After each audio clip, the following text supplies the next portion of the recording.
L'Afrique a produit Drogba, Eto'o, Salah, Mané, mais pourquoi aucun joueur africain n'a gagné le Ballon d'Or depuis 1995?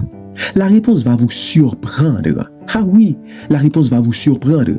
La vérité que personne ne dit. L'Afrique a donné au football mondial des légendes absolues.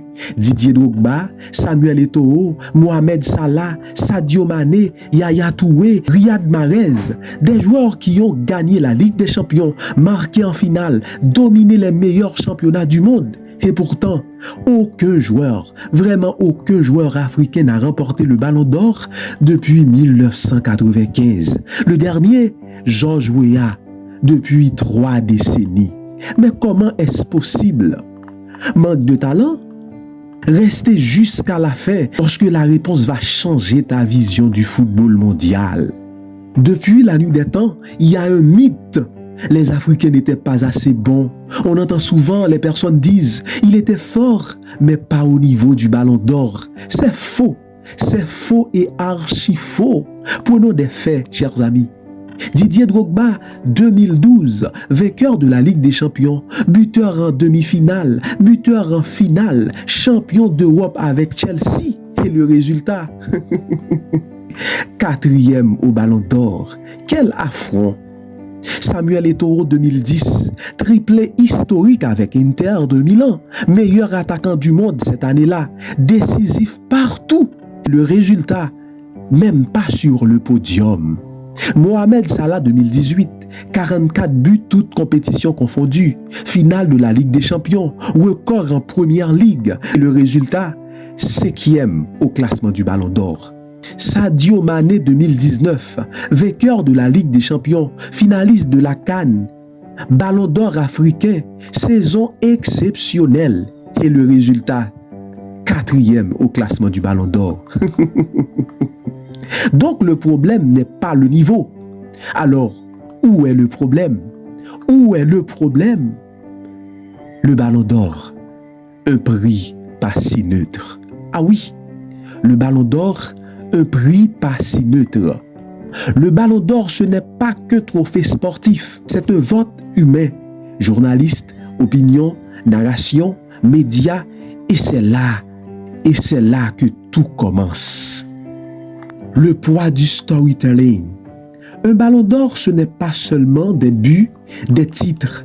C'est une histoire qu'on raconte au monde. Messi et Ronaldo ont dominé parce que leur rivalité était vendable. Leur club était ultra médiatisé. Leur image était omniprésente.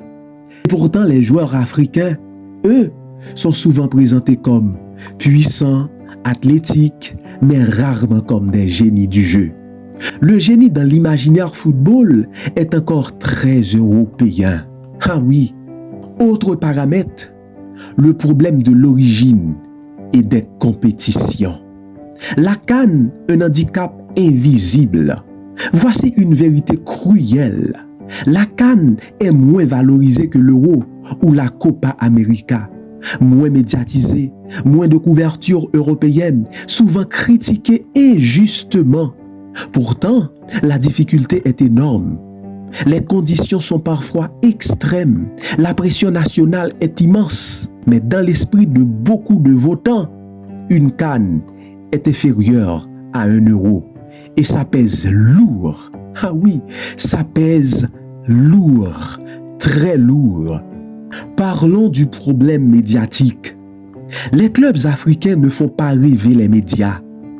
Même quand un Africain brille, il est souvent dans l'ombre de coéquipiers européens ou intégré dans un collectif qui ne le met pas au centre du récit.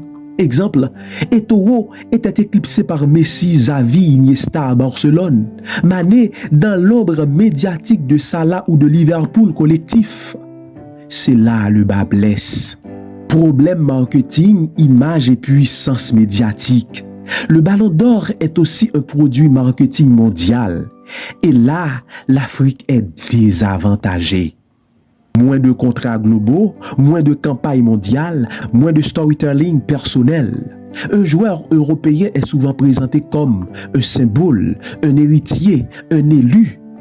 Et pourtant, un joueur africain est présenté comme un battant, un survivant, une belle histoire, mais rarement comme le visage du football mondial. Les biais inconscients, ce n'est pas toujours du racisme direct. Mais il existe des biais culturels, des habitudes de vote, une vision occidentale du football et ça influence même inconsciemment. Heureusement, il y a une bonne nouvelle. Les choses commencent à évoluer. Mané deuxième du Ballon d'Or en 2022, Salah constamment dans le top 10. Le football africain gagne en respect. Mais pour qu'un Africain gagne à nouveau, il faudra une saison exceptionnelle, un titre majeur indiscutable, une narration mondiale forte, une domination claire sans rival évident. Autrement dit, être 2 fois meilleur pour être reconnu pareil. L'Afrique n'a jamais manqué de talent. Elle a manqué de reconnaissance équitable.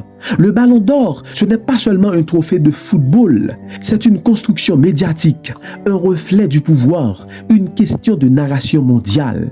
Et tant que le football africain ne contrôlera pas son propre récit, ces légendes continueront d'être sous-estimées. Abonne-toi si tu veux plus de vidéos du foot.